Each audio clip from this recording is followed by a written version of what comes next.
काफी चर्चित बना दिया। किसी को लग रहा होगा जिन्होंने चर्चित बनाया उनको लग रहा होगा हमने अच्छा किया, लेकिन आने वाले 20, 25, 50 साल बाद उनकी पीढ़ियां, उनके बच्चे पढ़ेंगे या सुनेंगे तो उनको बच्चों को शर्म आएगी कि हमारे बाप दादा ऐसे थे जो गलत रास्ते पे चल के इस कार्यक्रम को असफल करने की और समाज के रोड़ा अटकाने का काम करने का काम किया था। उनके बच्चे कहेंगे, हम नहीं कहेंगे। आज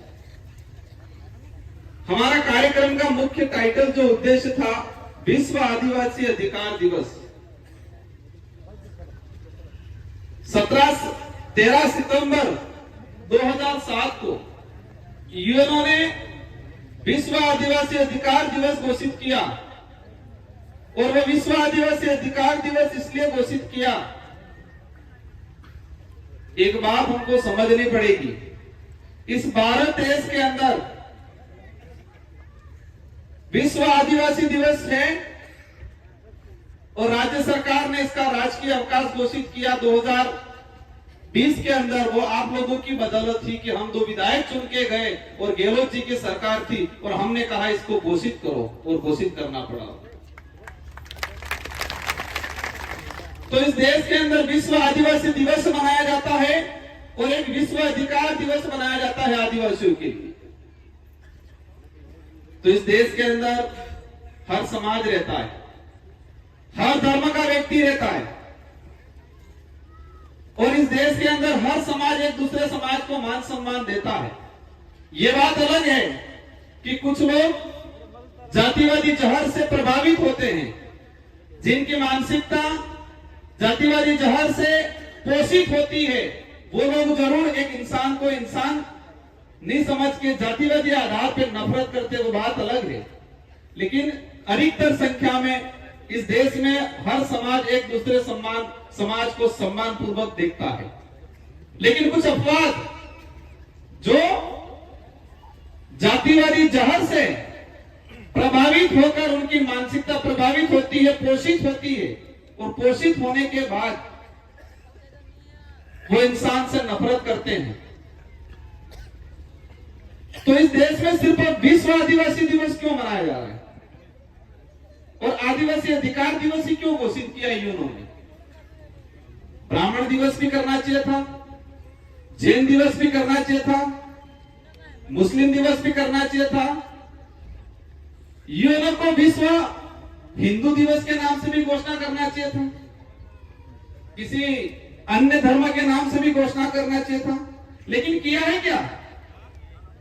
आदिवासी विश्व आदिवासी दिवस संयुक्त राष्ट्र संघ ने और 2007 के अंदर विश्व आदिवासी अधिकार दिवस एक मानवाधिकार दिवस है, क्योंकि मानव धर्म सबसे बड़ा धर्म मान लो। लेकिन आदिवासियों का दिवस इसलिए घोषित किया कि इस देश के अंदर नहीं, पूरे विश्व के अंदर जो स्थानीय जो ट्राइबल्स है उनके अधिकारों का शोषण किया गया आज तक। हमें संविधान के अंदर अधिकार मिल गया, आरक्षण मिल गया, संवैधानिक प्रावधान मिल गए संविधान में, लेकिन इसको धरातल पे आज तक लागू नहीं किया गया। तो धरातल पे अधिकार लागू कौन करेगा? जो विधानसभा लोकसभा में बैठने वाले लोग, सांसद और विधायक, और वर्तमान में या भविष्य में जो भी तत्कालीन सरकार रही होगी बहुमत में, कैबिनेट का अधिकार है कि संविधान में जो प्रावधान है उसको धरातल पे लागू किया जाए। लेकिन आज तक नहीं किया। मैं इस पांडाल में जो विराजमान सभी साथियों से जानना चाहूंगा, हालांकि ये राजनीतिक मंच नहीं है, नहीं हम राजनीतिक पे चर्चा करना चाहेंगे, लेकिन हमारी समस्या जो पैदा हुई वो कहीं न कहीं इन्हीं कारणों की वजह से हुई। आज तक किसी भी राजनीतिक पार्टी ने क्या विश्व अधिकार दिवस मनाया? विश्व अधिकार दिवस, ये दिवस मनाया? संविधान के अंदर शेड्यूल 5 का प्रावधान है, अनुच्छेद 244(1) के तहत ट्राइबल्स को राइट्स दे रखे हैं। यहाँ पर कई प्रकार के आदिवासी की जमीन गैर आदिवासी सीधा नहीं खरीद सकता है, ये संविधान में प्रावधान है। क्या ये दूसरी पार्टी वालों ने बताया? इस इलाके के अंदर रिजर्वेशन का प्रावधान गारंटी आदिवासियों को दिया जाएगा। ये संविधान के अंदर 1950 में ही प्रावधान हो गया। क्या ये बात किसी ने बताई हमको? ये बात अलग है। कुछ लोग कहते हैं कि भैरव सिंह जी की सरकार आई और आज हमको यहां पर आरक्षण दिया ही कहते 1995 में। ये बात सही है कि 1995 से पहले हमारे इस इलाके के अंदर कोई भी समाज का सरपंच बन सकता था, एमएलए बन सकता था। और जब ये पेशा एक्ट के संबंध में आंदोलन चले और 1994-95 के आसपास राजस्थान के अंदर भैरव सिंह जी की सरकार थी, बीजेपी की सरकार थी, इसलिए बीजेपी वाले कभी खुश होकर ये कहते हैं कि आरक्षण हमने दिया। ये सच्चाई क्या है? सच्चाई ये है कि सुप्रीम कोर्ट के अंदर एक याचिका दायर की कि संविधान में 1995 से यह प्रावधान है कि शेड्यूल 5 और शेड्यूल 6 का जो क्षेत्र है वहां पर शासन और प्रशासन में 100% रिजर्वेशन ट्राइबल को मिलना चाहिए। इसके बावजूद भी आप शासन के अंदर मतलब शासन में सरपंच, प्रधान, जिला प्रमुख, एमएलए, एमपी ये शासन हो गया और प्रशासन मतलब अपने सरकारी नौकरी। तो संविधान में प्रावधान था और उसको लेके सामाजिक सेवी नॉर्थ ईस्ट का समाज सेवी था, उसने सुप्रीम कोर्ट में याचिका दायर की कि देश के अंदर संविधान के अनुरूप शेड्यूल 5 के प्रावधान लागू नहीं है। और सुप्रीम कोर्ट ने डंडा किया सभी सरकारों को। राजस्थान के अंदर उसमें भैरव सिंह जी की सरकार थी और कहा कि संविधान में प्रावधान है, आप लागू कहीं क्यों नहीं कर रहे हो? और उनको मजबूरन लागू करना पड़ा उस समय। इससे क्लियर ये होता है कि किसी पार्टी वाले ने आरक्षण नहीं दिया है। आरक्षण हमारे बाप दादाओं ने लड़ झगड़ के अंग्रेजों से, राजा रजवाड़ों से, मुगलों से संविधान के अंदर प्रावधान करवाया। 1875 का जो अधिनियम था उसमें यह शेड्यूल 5 का प्रावधान हुआ और 1950 के अंदर संविधान के अंदर एज इट इज इसको लिया गया। हमारा विषय ये था आज, हमारा विषय ये था कि हमारे लोगों को हमारे राइट्स बताए। अभी पूर्व वक्ताओं ने बताया, क्या बोला? पुलिस प्रशासन परेशान करता है, राजस्व वाले परेशान करता है। हम सभी को दोष नहीं दे सकते। हो सकता है कुछ % जो गलत मानसिकता से या गलत विचारधारा से प्रभावित लोग होते हैं अधिकारी, वो जरूर हमारा शोषण करते होंगे, हर कोई नहीं करता है। तो उसको लेके भी कहना चाहूंगा, हमारा राइट से अधिकार ये है पेशा एक्ट। पेशा एक्ट में यह स्पष्ट कर रखा है कि 2 साल तक की सजा वाला कोई भी मामला संबंधित थानेदार सीधा थाने में मुकदमा दर्ज नहीं कर रहे। ये पेशा एक्ट में प्रावधान कर रखा है। 2 साल की कम सजा वाला छोटा मोटा मामला अगर कोई भी आदमी सीधा थाने में जाए तो संबंधित जो जांच अधिकारी है वो पेशा एक्ट की जो हमारी ग्राम सभा है उस ग्राम सभा को भेजेगा। ग्राम सभा पहली प्रायोरिटी देगी कि आपसे समझौता हो। ये कानून में लिखा हुआ है, पेशा एक्ट में लिखा हुआ है। ये बात कोई नेता बता रहे हैं, दूसरी पार्टी वाले बताते हैं। अब इस बात को करने के लिए हम आए थे यहां, संविधान की 5वीं अनुसूची के प्रावधान को बात करने आए थे। सुप्रीम कोर्ट के कई जजमेंट आए हैं, उस जजमेंट में कहा है कि आदिवासी हजारों साल से इस पे शोषण हुआ है, तो आजाद भारत के अंदर संविधान में जो प्रावधान है आदिवासियों को मिलना चाहिए। ये सुप्रीम कोर्ट और हाई कोर्ट के कई जजमेंटों ने कहा है। हम ये बात करने आए थे,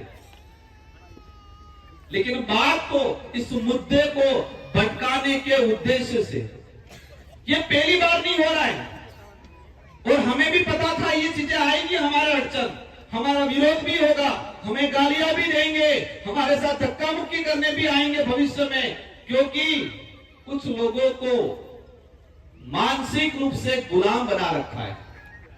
क्या कर रखा है? मानसिक रूप से गुलाम। हम अधिकार की बात करने आए, उन्होंने धर्म की बात को लाके रख दिया। लायक नहीं लाए यहां। क्या कहा? राजकुमार का विरोध करेंगे। राजकुमार 2 बार विधायक रहा, 84 की जनता ने मुझे बनाया और तीसरी बार आप सब ने रात दिन मेहनत करके मुझे सांसद बनाया। 2 बार विधायक रहते हुए विधानसभा में मैंने ये बात बोली है।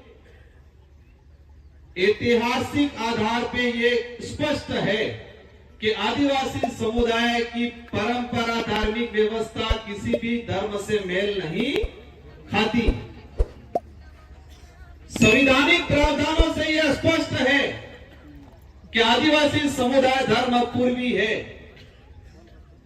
और कई सुप्रीम कोर्ट और जजमेंट के जो आए हैं उससे यह स्पष्ट है कि आदिवासी ना हिंदू है, ना ईसाई है, ना मुस्लिम है, ना बौद्ध है। और यही नहीं, कई लेखकों ने, कई बुद्धिजीवियों ने लिखा है और उस पर थोड़ी देर आएंगे अपन। मैं एक चिट्ठा निकाल के लाया जब उन्होंने विरोध करना शुरू किया, धर्म को लेके ले आए, हम अधिकार की बात करने आए थे, ये धर्म पे आ गए। धर्म हमारा विषय नहीं है, नहीं हम धर्म पे जाना चाहेंगे, लेकिन ये बात जरूर कहेंगे कि हम गोविंद गुरु महाराज, मामजी महाराज, मामा बालेश्वर उनको मानेंगे, किराएदारों वालों को नहीं मानेंगे। आज मेरा विरोध कर रहे हैं ये। मैं किस जगह से आता हूं? मैं 84 से आता हूं और गोविंद गुरु महाराज को पहला शरण हमारे परिवार के लोगों ने दिया था। कलसी बेमा ने नाम सुना होगा आप लोगों ने, कलसी बेमा। और हमारी रोद गोत्र के, हमारे परिवार के, हमारा खून था वो। गोविंद गुरु महाराज ने पहली शुरुआत भक्ति की बात करें आदिवासी समाज में बासिया धाम से शुरू किया, बासिया से। और वो हमारे परिवार कलसी बेमा, जो पुराने बुजुर्गों हम वो जानते होंगे, और कलसी बेमा के घर से वो रोज हमारे गोत्र के, हमारे परिवार के लोगों से, वहां से हमारी भक्ति शुरू हुई है। और हमको सिखाएंगे ये भक्ति क्या है। हम कलम जो चढ़ा रखा है उस कलम का विरोध करने आए, और यहां करने का विषय ही नहीं था। ये देश का संविधान ये कहता है कि कोई भी व्यक्ति अपनी इच्छा के अनुसार किसी भी धर्म को स्वीकार कर सकता है, देश का संविधान कह रहा है। और इस देश के इतिहास में पहला उदाहरण भीमराव अंबेडकर जी ने 1936 के अंदर महाराष्ट्र में एक सभा में कहा कि मैं अज्ञानता वंश हिंदू धर्म में पैदा हुआ, लेकिन मैं मरूंगा नहीं, ये मेरे बस में है। ये बात बोली भीमराव अंबेडकर जी। और 1956 में देश की आजादी में, आजादी के बाद का एक सुनहरा इतिहास है कि नागपुर के अंदर 14 नवंबर 1956 में 3 से 4 लाख लोगों के साथ भीमराव अंबेडकर जी ने बौद्ध धर्म अपनाया। ये इतिहास किसी भी पाठ्यक्रम में नहीं पढ़ाया जाता है। हम किसी भी धर्म का विरोध नहीं करेंगे, लेकिन जो सच्चाई है उस सच्चाई को हमारे समाज, आने वाली पीढ़ी को देना हमारा कर्तव्य है। और हमें यही पता है कि जब हम सच्चाई की बात करेंगे, अधिकारों की बात करेंगे, तो जो मानसिक रूप से गुलाम लोग हैं वो हमारा रोड़ा अटकाएंगे, ये भी पता है हमें। काशीराम जी ने कहा था कि इस देश के अंदर हजारों साल से जातिवादी मानसिकता से शोषण करने वाले लोग मेरा विरोध करेंगे, तब तक मैं सही दिशा में चल रहा हूं। जो मीडिया जातिवादी मानसिकता से प्रभावित मीडिया होगी, जब तक वो मीडिया और वो लोग मेरा विरोध करेंगे, तब तक मैं सही दिशा में हूं, ये काशीराम जी ने कहा था। और जिस दिन उन लोगों ने और जातिवादी मानसिकता वाली मीडिया ने मेरी तारीफ शुरू कर दी, तो समझ लो मैं गलत दिशा में जा रहा हूं, ये काशीराम जी कहते थे। तो आज भी यही मेरा विरोध करते हैं तो मुझे खुशी होती है, मुझे दुख नहीं होता है, क्योंकि हम सही दिशा में चल रहे हैं। हम सही दिशा में चल रहे हैं, हम वास्तविक गोविंद गुरु महाराज मामा बालेश्वर की भक्ति का अनुसरण कर रहे हैं, ये हमें लगता है। और ये बात भी समझ लेना जो विरोध करने वाले हैं उन्होंने हमारी तारीफ करना शुरू कर दिया, समझ लेना हम गलत दिशा में जा रहे हैं। हुआ था कि हुआ था? भाजपा के प्रदेश प्रभारी आए, उन्होंने कहा राजकुमार रौत बहुत अच्छा आदमी है। कहा कि कहा राजकुमार रौत बहुत अच्छा आदमी है, युवा है। उन्होंने सच्चाई कहा, यह कहा कि जो आज तक नहीं आदिवासी इलाके के अधिकारों की बात नहीं की, वो बीएपी पार्टी और राजकुमार रौत कर रहा है। ये भाजपा के प्रदेश प्रभारी जी ने कहा। मेरे को लगा मैं कहीं गलत दिशा में तो नहीं जा रहा हूं, ये समझ लेना।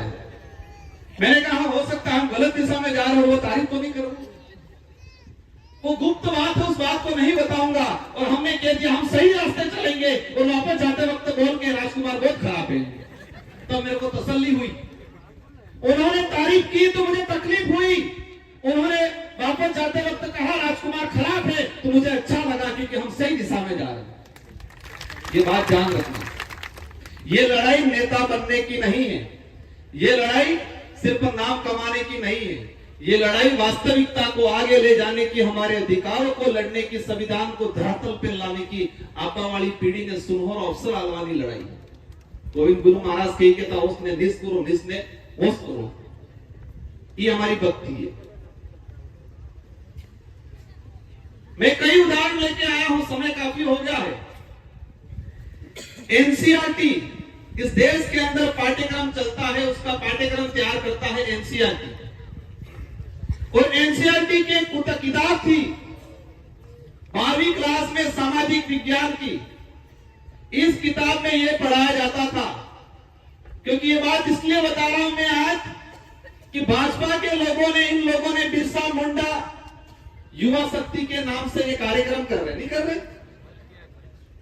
बिरसा मुंडा जी के नाम से। तो बिरसा मुंडा जी का उपदेश था 12वीं क्लास सामाजिक विज्ञान की किताब में, इनके पाठ्यक्रम में सम्मिलित किया गया था कि आदिवासी समुदाय की अपनी भक्ति परंपरा अन्य धर्मों से अलग है। आदिवासी समुदाय की भक्ति परंपरा रीति रिवाज न हिंदू से मेल खाते हैं, न ईसाई से मेल खाते हैं, ये बिरसा मुंडा ने कहा था।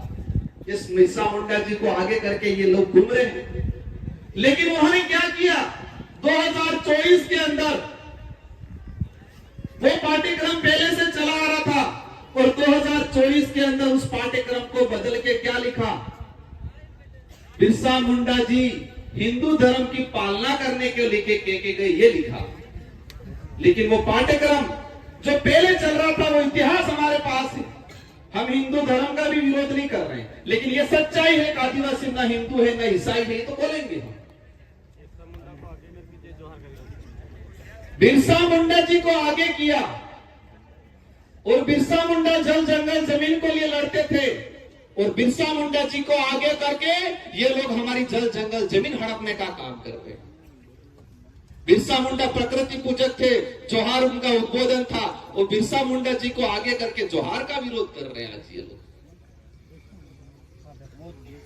हमारी लड़ाई अस्तित्व को बचाने की है, उनकी लड़ाई सत्ता पाने की है। क्या पाने की है? सत्ता पाने की। उनको समाज को गुमराह करके, क्योंकि युवा पीढ़ी तो समझदार हो गई। सुना है यहाँ कार्यक्रम हुआ उस दिन, हमारे बेचारे बड़े बुजुर्ग हमारे भगत को बहुत डांटा ही कह रहे हैं, तुम तो यहाँ भक्ति कर रहे आ रहे हो, तुम्हारे छोरे तो वहां जा रहे हैं करके। सही बात है महाराज, उस दिन बहुत डांटा ही कह रहे हैं कि तुम यहाँ भक्ति करने आ रहे हो, तुम्हारे छोरे तो वहां जा रहे हैं।